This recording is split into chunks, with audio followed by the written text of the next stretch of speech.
Hello guys, welcome to Kenshin Recap. Please like, comment, and subscribe. Pakihit na rin ang notification bell para ma-update ko kayo pag may bagong upload tayo. Maraming salamat mga idol. God bless you all. Bago tayo magsimula mga idol, shout out muna sa mga sulit na sumusuporta sa channel ko. Maraming salamat, at kung hindi ka pa nakasubscribe, baka naman thank you. God bless. Kita nyo, ang mga Skelly Boys ay nakikipaglaban sa mga manlalaro, at ang isa sa mga lalaki ay nalulupig dahil sa pagiging pabaya ng mga sundalo at nagulat sa kung gaano kahusay ang pakikipaglaban ng mga Skelly Boys. Agad na pinutol ni Suzuki ang isa sa kanila at sinabi niya na dahil ginagaya nila ang summoner nila, may ideya na siya kung gaano kahusay si Woojin. Sinabi niya na walang magandang lalabas sa pagkaladkad nito at dumaan sa isa pang kalansay at nakita naming nahati ang kalansay sa kalahati. Tumawag ang lalaki kay Suzuki at sinabihan siya ni Suzuki na huwag pababayaan ang kanilang mga bantay at tratuhin sila parang mga veteranong manlalaro. Kaya't ilabas ang lahat, at dahil gumagamit sila ng sandata, layunin para sa mga nakalantad na bahagi. Tumakbo ang lalaki, sinabihan ang kanyang mga tauhan na tumuon sa mga puwang sa kanilang baluti. Ang isa pang kalansay ay nawala ang kanyang binti, at pagkatapos ay ang isa pa ay nahulog din. Si Suzuki ay tumatakbo sa pamamagitan ng sinusubukan pa ring alamin kung nasaan si Woojin, dahil kung maalagaan niya ito, mawawala ang mga tawag. Nakita niya ang isang figura na nakasuot ng balabal at agad na itinigil ang kanyang momentum at lumiko patungo sa figura. Pumupunta siya para sa isang slash at mabilis na pinutol ang figura sa kalahati. Nagulat siyang lumingon at nakita namin sa pagitan ng tela ng balabal ng tao na nakasuot ng skull mask. At nagtataka si Suzuki kung si Isaac yon. Nahulog ang isa pang kalansay at isa sa mga manlalaro. Tumingala para makita si Suzuki at isang blonde na lalaki na may skull mask na agad na kinilala siya bilang Isaac. Naguguluhan ng lalaki kung bakit ginagawa ito ng isang taong may mabuting pakikitungo sa kanilang guild. Tumingin si Woojin sa kanya at nagpa siya na oras na para magsimula ang kanyang pangalawang plano. Nagsisimula siyang umatras mula sa labanan. Napagtanto ni Suzuki na dahil siya ay isang necromancer, habang mas matagal siya, mas malala ito para sa kanila. Sinabi ng isa sa mga manlalaro kay Suzuki na kailangan nilang habulin siya, at sinabi ni Suzuki na hindi at dapat silang manatili sa standby. Nabalisa ang manlalaro at sinabing wala ng oras para doon at nanghihina na siya ngayon. Naisip ni Suzuki sa kanyang sarili na kahit mukhang magandang ideya ito, paano kung sa totoo lang, hindi lang summoning skills ang mayroon siya? Sigaw niya. Ito ay isang bitag, at nakakakita kami ng nakakasilaw na liwanag na sinusundan ng isang napakalaking pagsabog na lumilikha ng isang shockwave. Isang fog ang nagsimulang bumalot sa mga manlalaro, at isa sa kanila ay nagtataka kung ano ang fog, at sinabi ni Suzuki sa kanyang mga tauhan na maging alerto dahil wala ang kanilang line of sight, hindi nila malalaman kung ano ang susunod. Ang isa sa mga manlalaro ay lumakad sa ulap, humihingi ng paumanhin sa pagkawala ng pagpipigil sa sarili, ngunit nalason, at nagsimulang magsuka ng dugo. Napansin ito ni Suzuki at sinabi ng isa sa mga manlalaro sa lalaki na pagagalingin niya siya, ngunit pinigilan siya ni Suzuki na nagsasabi na ito ay masyadong huli na. Lumuhod ang manlalaro, sinabing lason lang ito at magiging okay siya para mabilis siyang gumaling. Sumugod siya sa manggagamot na nagsasabing ayaw niyang mamatay, at inalis ng Suzuki ang mga pribilehiyo sa paglalakad ng lalaki, at sinabing mayroong anumang impormasyon tungkol sa Isaac na gumagamit ng lason at dahil ito ay nakamamatay. At pagkatapos ay napagtanto niya ang isang bagay at nakita ang lahat ng kanyang mga tauhan ay may mga hiwa. Sinabi ng isa sa mga manlalaro na kakaiba na ang fog ay hindi nawawala, at pagkatapos ay ang singsing ni Suzuki ay nag-activate at nakita namin na nagbibigay ito sa kanya ng paglaban sa lason. Sigaw ni Suzuki na sinasabi sa kanyang mga tauhan na iwasan ang ambon. Sinabi ng isa sa kanila na wala siyang naramdaman, at pagkatapos ang lahat ng mga manlalaro ay nagsimulang umubo ng husto. Napagtanto ni Suzuki na ito ang plano ni Woojin, at pagkatapos ay lumitaw ang isa sa mga kalansay sa likod ni Suzuki. At pagkatapos ay napagtanto niyang hindi siya ang pinupuntirya nito kundi ang kanyang mga nasasakupan. At pagkatapos ay tumingin sa ibaba upang makita si Woojin sa ibaba niya, at mabilis silang nagpalitan ng mga talim at dumistansya ang kanilang mga sarili. Agad nilang napansin na ang kanilang mga nimbus ay interesado sa labanan, at napagtanto ni Woojin na nasa ibang-iba ang level kay Jiho, at kung hindi siya mag-iingat, mamamatay siya. Pumunta ito sa opisina ni Second, at sinasabi sa kanya ni Secretary Lee na tama siya, at pumasok si Woojin sa parehong piitan ng Suzuki. Napagtanto ni Second na tina-target ni Woojin ang Mesha Guild at kung makakabalik siya, siya ay magiging isang hindi kapanipaniwalang kakampi. Tinanong siya ni Lee kung ano ang plano at sinabi niya sa kanya na kailangan nilang maghanda ng isang bagay. Tinanong niya kung ano ang ibig niyang sabihin at sinabi niya sa kanya na ito ang bagay na pinaghirapan niyang tipunin, ang kapangyarihan ng Pharaohs. Naputol ito sa laban at nakita namin ang lahat ng tauhan ni Suzuki na payapang nakatulog at si Woojin ay nakaluhod habang pinapatay ni Suzuki ang kanyang huling balangkas. Tinanong ni Suzuki si Woojin kung mayroon pang mga trick at nag-aalala si Woojin kung gaano kalaki ang agwat doon kahit na sa mga epekto ng kwintas at na siya ay mas malakas kaysa sa kanyang inaakala at siya ay labis na kumpiyansa sa pag-aakalang handa na siya para dito. Sinabi sa kanya ni Suzuki na siya ang unang taong nakipagpunyagi sa kanya at kinikilala siya, ngunit dahil napakaraming dugo ang nawala sa kanya, alam niyang hindi na siya magtatagal. We see Suzuki is poisoned, but his ring resists it, and he said if it wasn't for his ring, he would have died already. And that he's pretty worried himself, so if he lose any more blood, he will die. Habang naglalakad papunta kay Woojin, itinaas niya ang kanyang espada at nagpaalam sa kanya. At si Woojin ay nanonood at nagsimulang maalala ang kanyang pakikipag-usap sa batang si Juan. Ang batang Juan ay nagsasalita tungkol sa kung paano, dahil sa kanyang nakakalason na dugo, hindi siya nakatanggap ng pagsasalin ng dugo at ang kanyang sekretarya kamay ni Woojin kung ano. Sinabi ng batang si Juan na wala itong silbi sa hinaharap, ngunit maaaring iligtas nito ang kanyang buhay kahit isang beses. Ang kanyang mga mata ay kumikinang sa tiyaga, naalala ang kasanayan, at sinugod niya si Suzuki. Sinabi ni Suzuki na nahihirapan siya hanggang sa wakas, at inilagay ni Woojin ang kanyang palad sa kanyang dibdib at nakita namin siyang nagsumite ng isang kasanayan na tinatawag na blood absorption. Nagsimulang bumagsak ang Suzuki at ibinagsak ang kanyang espada at ang dalawa ay bumagsak sa sahig. Nakita namin ang mga estatistika ng Suzuki ay nabawasan Woojin pantalon habang nakaluhod at nakita naming gumaling na siya 5% ng kanyang kalusugan. Tumayo siya at sinabihan si Suzuki na dapat niyang malaman na si Sejin. Tumawa si Suzuki, sabi. Iyon ba ang dahilan kung bakit niya siya inatake at ang lahat ay nababaliw para kay Sejin? Ngunit hindi ito ang katotohanan, at ang tunay na layunin ay para sa mga manlalaro na mamuno sa mundo, at ang pagtatapos ng laro ay isang harapan lamang. Habang siya ay umuubo, ninakaw ni Woojin ang kanyang singsing, at nakita naming malakas talaga ang stats sa ring. Dahil sa pagkawala ng singsing, ganap na nalason si Suzuki, at sinabi sa kanya ni Woojin na dahil mas malakas siya sa kanya, dapat niyang madaling tanggapin ang kanyang kapalaran na mamatay sa kanya. Si Suzuki ay patuloy na umuubo at namatay. Binasa ni Woojin ang kanyang mga alaala, at pagkatapos ay nakita namin ang liwanag na lumilinaw sa piitan. Sa pagbabalakayo, si Woojin ay lumabas at isang lalaki ang nagbigay sa kanya ng segundo ng radyo. Binabati siya sa pagpatay kay Suzuki, at tinanong kung susubukan niyang tanggihan ito o hindi. Woojin nagtatanong kung ano ang mali sa pagpatay ng isang Mesha dog, at pangalawa ay nagsabi na walang problema at hindi niya lang naisip na siya ay nagdulot ng ganoong problema. Ngunit nakuha niya ang kanyang mensahe ngayon at nainteresado siya sa kung ano ang kanyang pinaplanong gawin at nagtanong kung maaari silang magkita pagkatapos niyang iwan si Kason. At dahil importanteng paksa ito, dapat itong pag-usapan ng personal, sabi ni Woojin ayos lang iyon. At wala siyang dahilan para tanggihan ito. Kung pinapatay ng negosyo ang Meshas, nakikita namin si Secretary Lee na bumibisita sa isang lugar ng memorial. Itinaas niya ang kanyang kamay, hinawakan ang isa sa mga alaala na nagpapakita ng mukha ng panghihinayang, pagkatapos ay lumakad palayo. Pumaputol ito sa loob ng piitan at nakakita kami ng apoy sa kagubatan at isang lalaki ang sumipol, dahilan upang ang mga manlalaro sa loob ay umatras.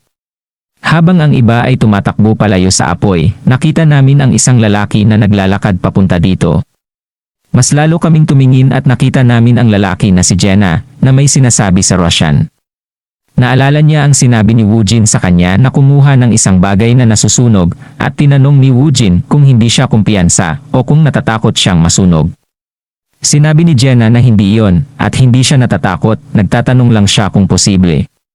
Sinabi sa kanya ni Woojin na tiisin ito sa loob ng 5 segundo at siya na ang bahala sa natitira at ihahagis sa kanya ang singsing ni Lancelot. Tiningnan ito ni Jenna, nagtataka kung ano ito, at sinabi sa kanya ni Woojin na itago ito. At tinanong ni Gina kung nagmumungkahi siya sa kanya, at iginagalang niya ang kanyang mga kagustuhan.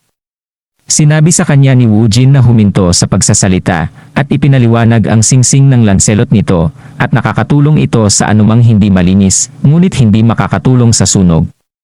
Sinabi ni Jenna na wala itong silbi noon, ngunit sinabi sa kanya ni Woojin kung ang apoy ng Firefox ay may anumang negatibong epekto sa katayuan, kakanselahin sila nito, at akala niya malalaman ni Jenna.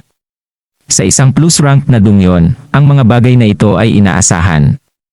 Kinakabahan si Gina, ngunit naalala na sinabi ni Woojin na bibilhan niya siya ng maraming pagkain hanggat gusto niya kung hahawakan niya ang fox sa loob ng 5 segundo.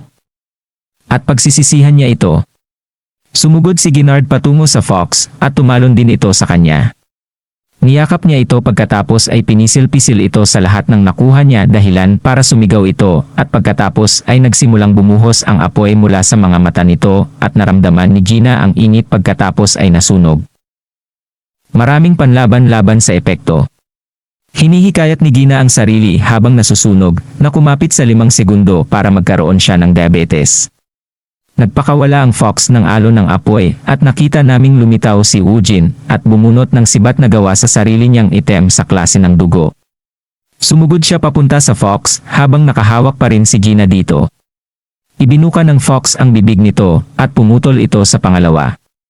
Sa pagbabasa ng balita, nalaman namin na ang Mesha Guild ay nakakuha ng mga karapatan sa pambansang kayamanan ng Japan, kaya dapat na mayroon sila sa kanila.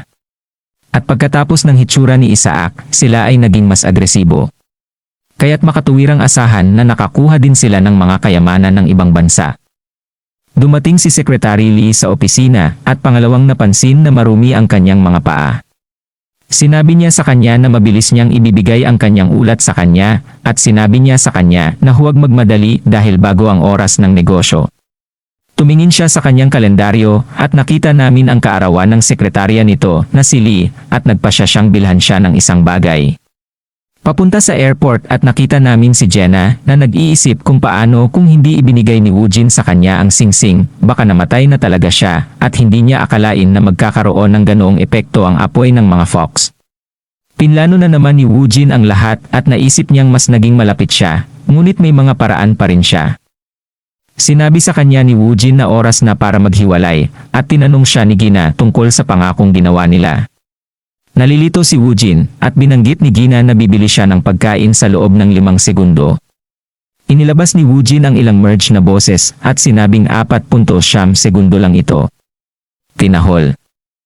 Siya ni Gina na nagsasabing how dare he pull something like this over food. Sinimulan siyang sundan ni Gina, sumisigaw na siya ay isang manlilinlang at inulit lang ni Woojin ang 4.7. Pinutol nito ang kabataang babae na nagbabasa ng balita tungkol sa pag-clear ni Isaac sa piitan ng Firefox at sinabi niya na akala niya ay nanggugulo siya, ngunit talagang kahanga-hanga siya, tapos tinanong si Woojin kung pumayag siya. Oo, nasabi ni Woojin. Pumasok ang kanyang sekretarya sa silid na nagsasabi sa kanya na mayroon siyang ilang balita. Ngunit nakita niya si Woojin na nagsasabing babalik siya. Sinabi sa kanya ni Yongguan na ayos lang, pagkatapos ay tinanong kung ano yon. Sinabi niya sa kanya na ang Georg, hari ng undead, ay sumali sa Mesha Guild. Sinabi ng kabataang babae na tila natalo nila ito, at iniisip ni Woojin kung paano ito mas mabilis kaysa sa kanyang nakaraang buhay at iniisip kung dahil ba ito sa pumatay kay Suzuki, kaya maaaring mapabilis ang mga bagay-bagay. Ngayon ay kailangan niyang baguhin ang kanyang mga plano pagkatapos mag-obserba. Medyo nagalit si Yonghuan, sinabing gusto niyang gamitin ang Georg para i-pressure ang Mesha Guild at ngayon ay banta na siya, kaya kailangan nilang maghanap ng bagong plano. Tinanong siya ni Woojin tungkol sa Isaac Ivanov At ang batang si Juan ay nagsabi na ito ay mahusay kung siya ay makakakuha ng tulong sa kanya, ngunit siya ay walang impormasyon tungkol sa kanya, kaya hindi ito magiging madali. Binanggit ng kanyang sekretarya ayon sa mga alingaw-ngaw.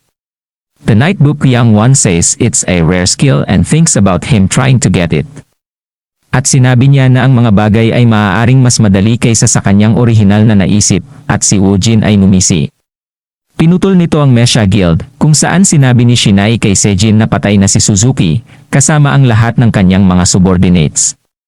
Nagtatanong si Sujin tungkol sa kanyang paggawaan. Sinabi niya sa kanya na si Kaesong ay na-demolish. Tinanong siya ni Such-an kung sino ang gumawa ng lahat ng ito.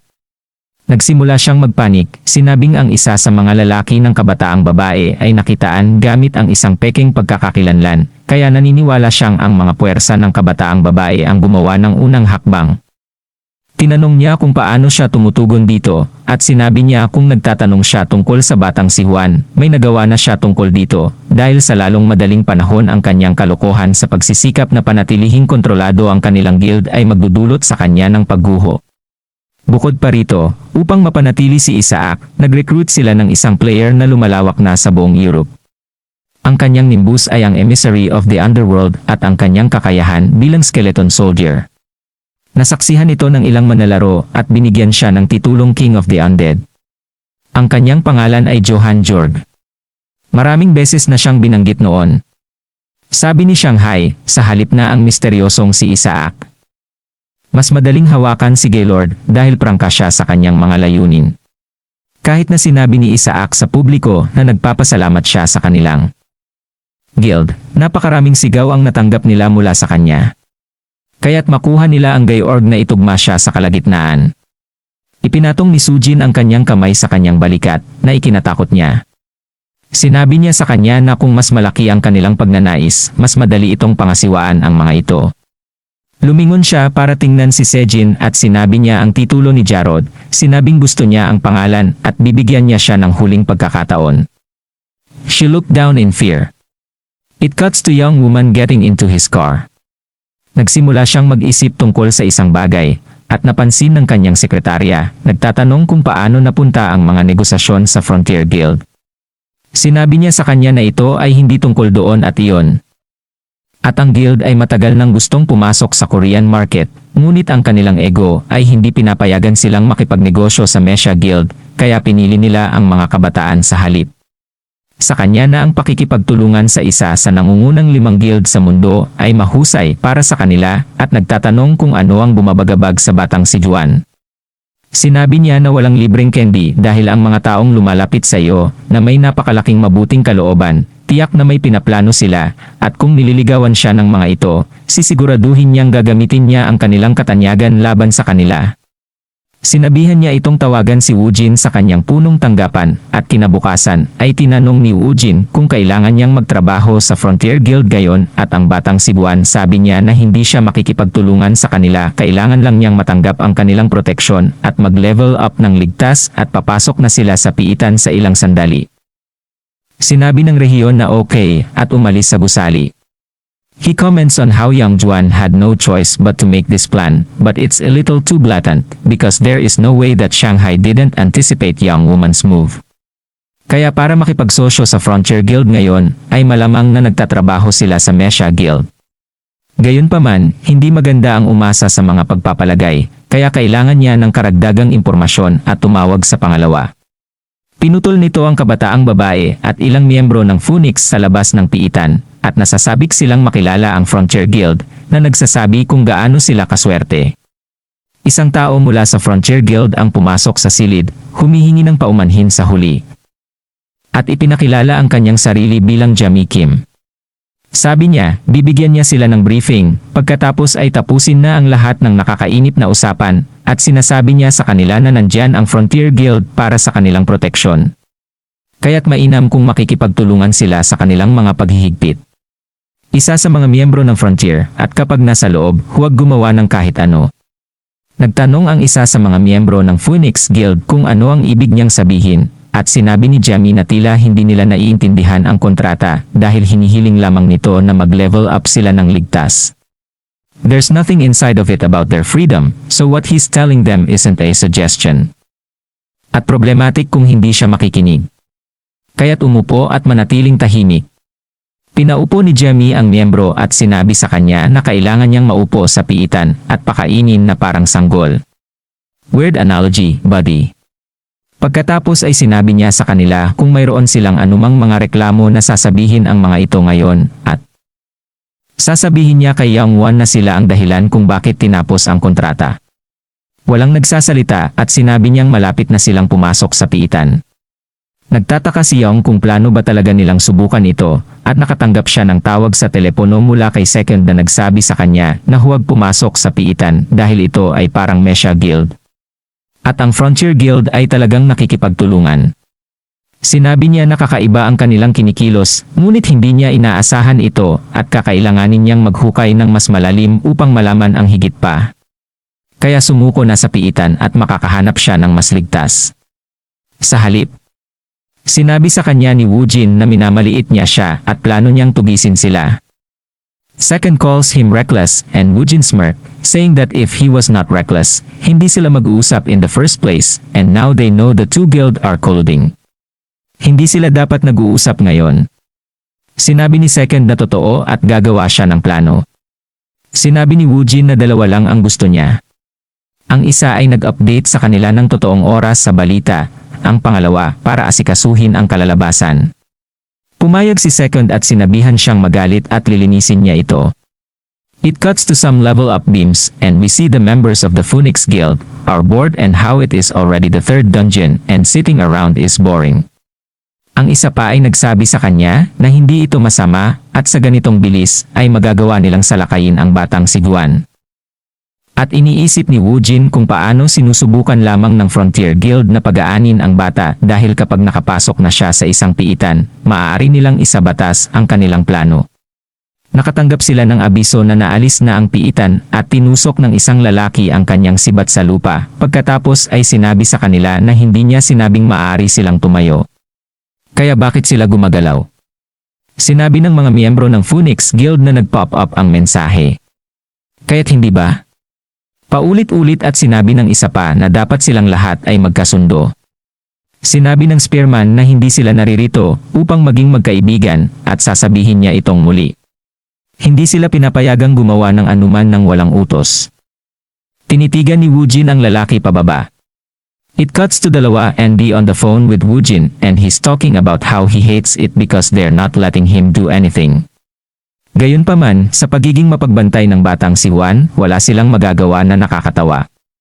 Ngunit ito ay magtatapos dahil ang batang si Juan ay naiinip na. Sinabi ni Woojin na wala siyang pagpipilian dahil kailangan niyang itakda ang kanyang mga pundasyon. Sinabi sa kanya ni Second na sa sandaling pumasok ang young woman sa isang piitan, ipapakita ng Frontier ang kanilang tunay na kulay, ngunit sigurado siyang magiging maayos si Woojin. Nagtanong si Woojin tungkol sa bagay na intel, sinabi ni Second na makukuha niya ito bukas at magkakaroon ito ng maraming interesante. Impormasyon. Pumunta ito sa isang cave, at nakita namin si Woojin na nagsasabi kay Secretary Lee na akala niya ay si Second ang nandito ngayon, sabi nito sa kanya. It's been a while. And has a flashback of Second saying he will need to meet Woojin at least once, but Lee tells him na magkikita sila bukas at mahalaga din ito sa kanya. She apologized that Second is not here and said that something lumapit at naglabas ng ilang papel sa kanyang bag na nagsasabing magpapatuloy ang negosyo ng walang problema. Sinabi ni Woojin na ayos lang at pinag-aralan niya ang mga papeles at nabigla siya dahil hindi lamang mayroon itong impormasyon tungkol sa mga pangunahing miyembro ng Mesha Guild, kundi pati na rin ang mga guild na nakarelasyon nila. Uminom si Lee sa kanyang kape at sinabi iyon ayon sa kanilang intel, hindi lang nakapasok ang Mesha Guild sa Mesha Guild, kundi lahat ng nangungunang guild, kaya kailangan muna nilang alisin ang kanilang mga kamay sa pagtulong. Si Woojin ay gumawa ng isang masamang biro at sumang-ayon siya dito. Binanggit niya ang pagbabayad, sinabi na ito ay dapat na higit pa sa sapat at nagulat si Woojin.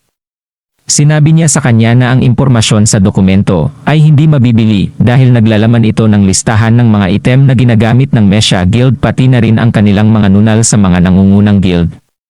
Ang dokumento ay mayroon pa ring mga maalamat na bagay. Ngumisi si Woojin, sinasabing tama siya at nasa papel.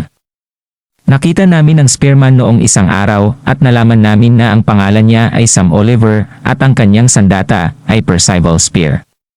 Sinabi sa kanya ni Woojin na kailangan niyang maghatid ng mensahe kay Second. Tinatanong niya kung ano ang ibig niyang sabihin. Sinabi ni Woojin na gusto niyang makuha ang katulad ng huling pagkakataon. Even she is confused by what he means, it cuts to someone talking to Sam. Ngunit hindi pinansin, kaya tinanong niya si Sam kung ayos lang siya.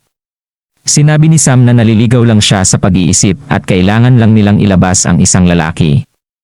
Sinabi ng lalaki kay Sam na akala niya ay nag-aalala siya na dahil iyon sa maraming tao at pagkatapos ay sinabi niyang natutuwa siyang nakipagtambalan siya kay Sam at nakuha niya ang kanyang sarili.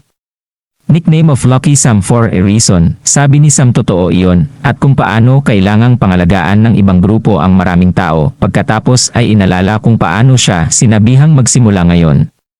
Dahil ang young woman ay nasa piitan, tinanong niya kung ito ang dahilan kung bakit siya tinawag na mag-isa. Sabi niya oo. At tinanong kung paano niya ginagamot ang kanyang sandata. Pagkatapos ay sinabi sa kanya na si Woojin, ang binabantayan niya, ay isang mataas na prioridad na target sa pag-aalis. Hindi nila ibinigay sa kanya ang kanyang sibat dahil siya ay kahanga-hanga.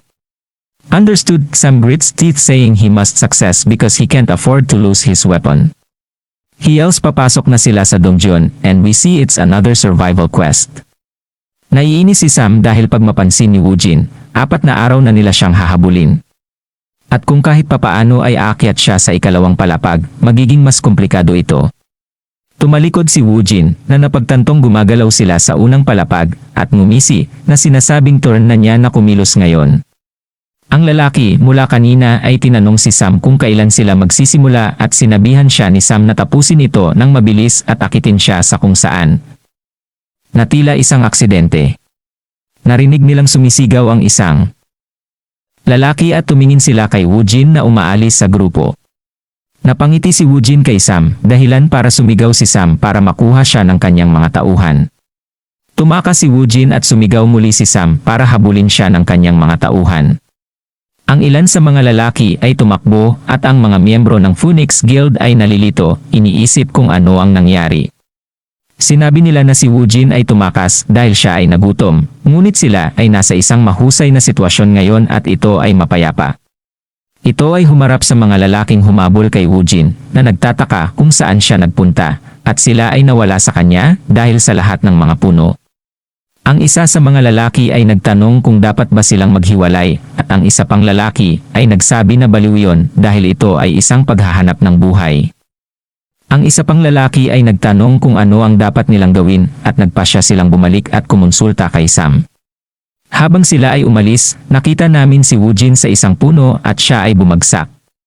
Pagkatapos nilang umalis, inilabas niya ang isang singsing mula sa kanyang inventaryo na nagsasabing hindi niya ito nasubukan.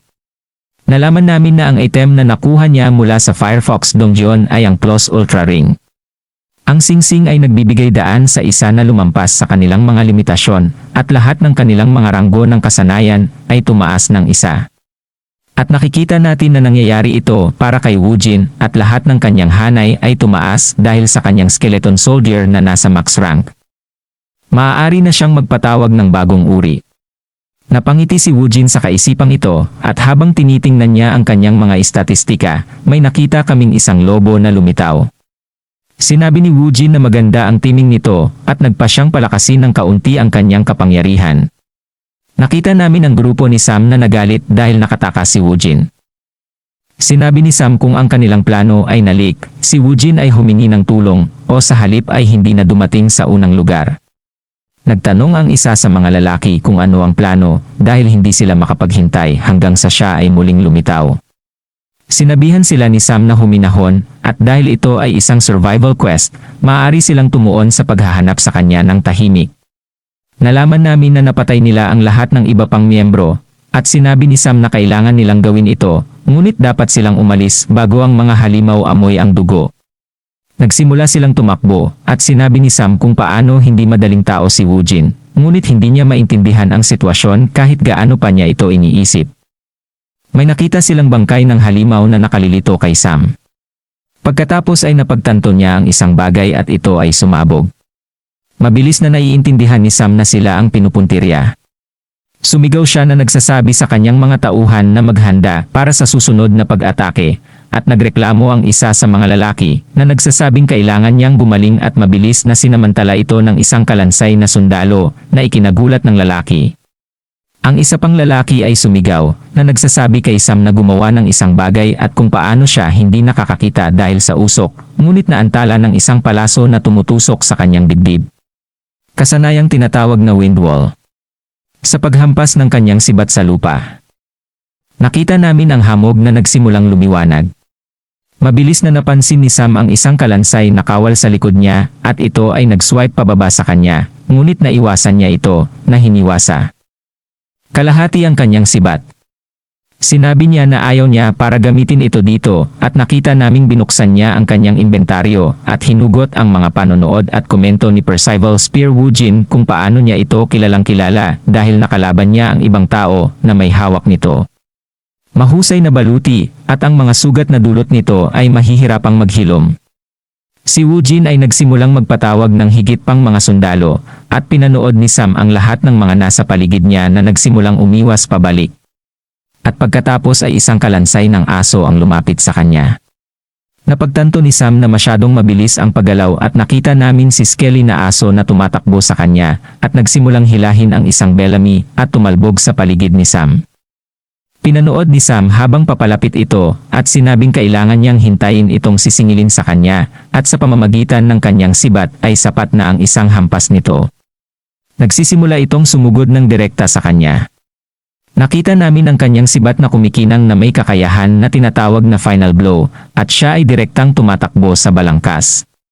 Tinulak niya ito, ngunit iniiwasan ito ng aso at pinanood ni Sam si Dodge at nagtataka kung ano ang ginagawa ng aso. Kinagat ng scaled dog ang kanyang braso at sinimulang tratuhin siya na parang laruang ngumunguya. Nakita namin na ginamit ni Woojin ang kanyang maskara para kontrolin ito.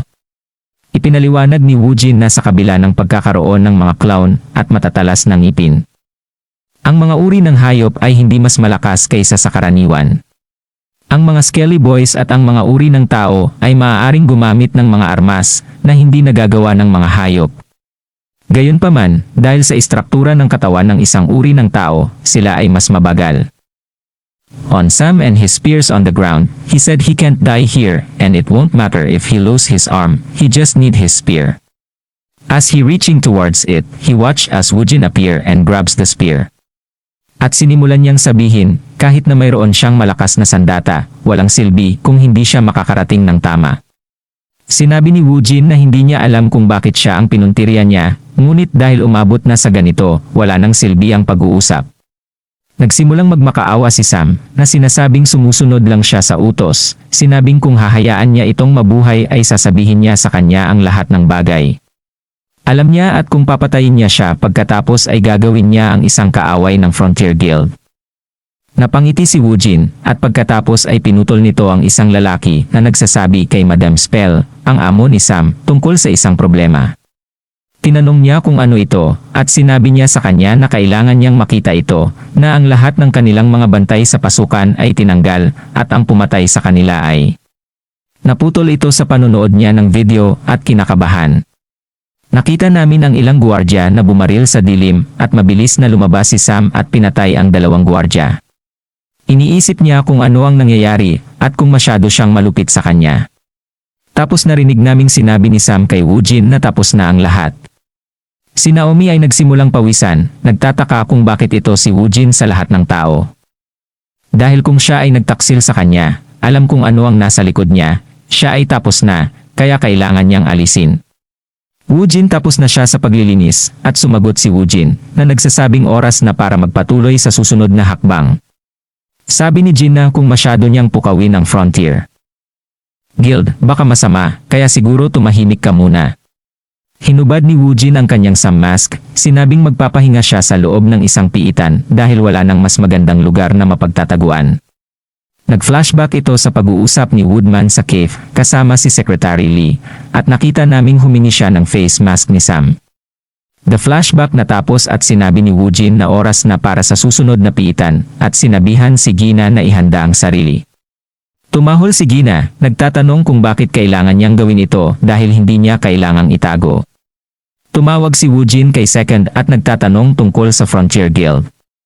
Sinabi sa kanya ni Second na hindi pa sila gumagalaw at tila sinusubukan ni Naomi na gawin ito ng mag-isa.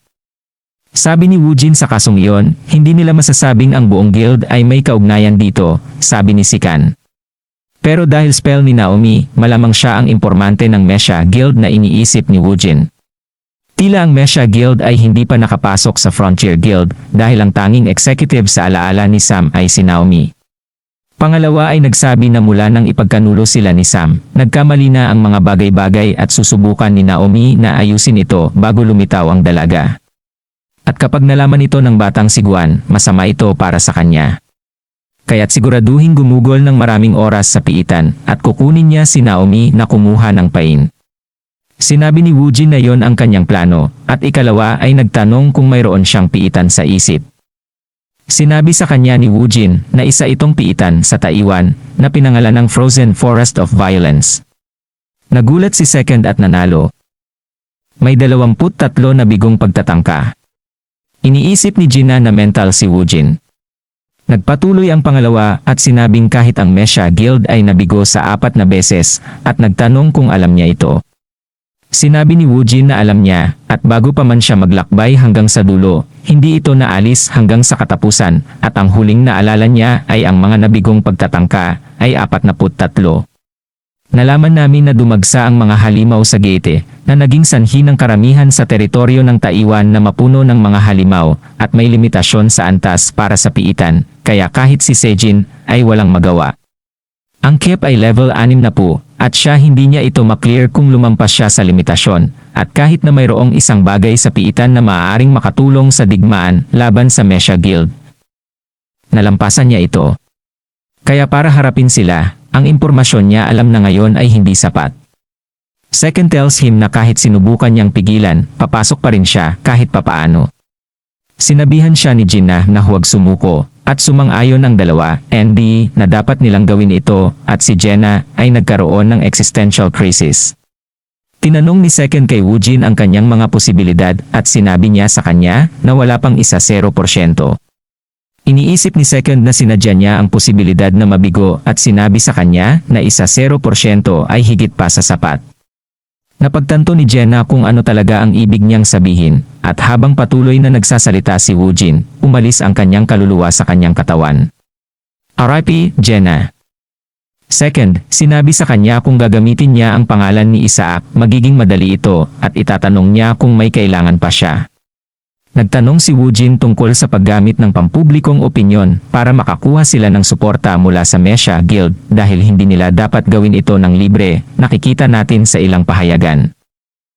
Hanggang dito muna sa part na to, salamat mga idol.